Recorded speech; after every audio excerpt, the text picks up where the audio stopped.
Mark, if you're all set, congratulations, first of all. Excited, have to be excited about this. Very pleased, very pleased. What, hit the ground running. What's your job number one here at City Hall when you start? Well, I think coming in, I'm coming in listening and really appreciating the issues. There are a lot of things that are facing this community. It's a growing community. How all the major urban issues that are facing large cities are now at the doorstep of Grand Rapids. And so making sure that I'm really appreciating the perspectives of the residents, of our commissioners, and the staff. And so coming in, I want to make sure that I am just an open ear to everyone and really getting a good grasp of the issues. One of the things that seemed to impress commissioners the most is your work on diversity and equity at Austin City Hall. Tell me a little bit about how you've approached that in Austin. Well, I think Austin has embraced, to some degree, the diverse perspectives that are coming as part of growth, valuing equity and inclusion. With that, there are challenges because as much as we aspire to do that, there's always some people who have been marginalized, and I think that exists in this community. It's not that we don't want to value them. I think we have to find better ways to do that, to make sure that all voices are heard and people feel included. And so that's one of the major focuses of this commission, and I want to make sure that our organization aligns with that focus.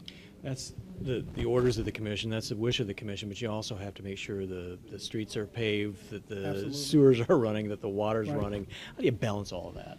Right. Well, that's the work of government, is to make sure that we take care of those basic services. So we can't place emphasis on one value to the degree of abdicating our responsibilities in other areas. And so we can't forget what made this organization, this community so successful. And it's the public-private partnerships, it's the creative arts and culture, the vibrancy, all of those things that have been part of the legacy of this community in the past. We want to continue those things, and we want to also enhance upon it with these additional focuses. And you're quite familiar with Grand Rapids. You've been here before. I've visited the community on occasion and had a chance to work with the staff as part of this national relationship among sister communities over the past 2 years. And so I've gotten to know it a lot better over the past couple of years. You'll be the first city manager hired from Grand Rapids in over 3 decades that didn't work in City Hall to begin with. Is that going to be a challenge for you?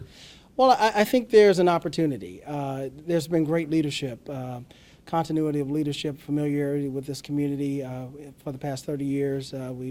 Previous city manager was here 8 years, and prior to that, I believe 22 years was the prior city manager. And so I appreciate all the work that they have done for this community and how they have just worked tirelessly for this community. But I think coming in new, it gives me a fresh set of eyes, fresh perspective on some of the issues that, quite frankly, are difficult for all governments. And I get to come in asking questions not out of investigation or to find blame, but just out of curiosity to see if there's any way that we can improve upon what's already been done. Have you priced out snow tires? I have not. I have not. I better get busy doing that. Yeah, I think you're going to need to. Or a puffy jacket. Yeah. Can you get a couple 2 shots?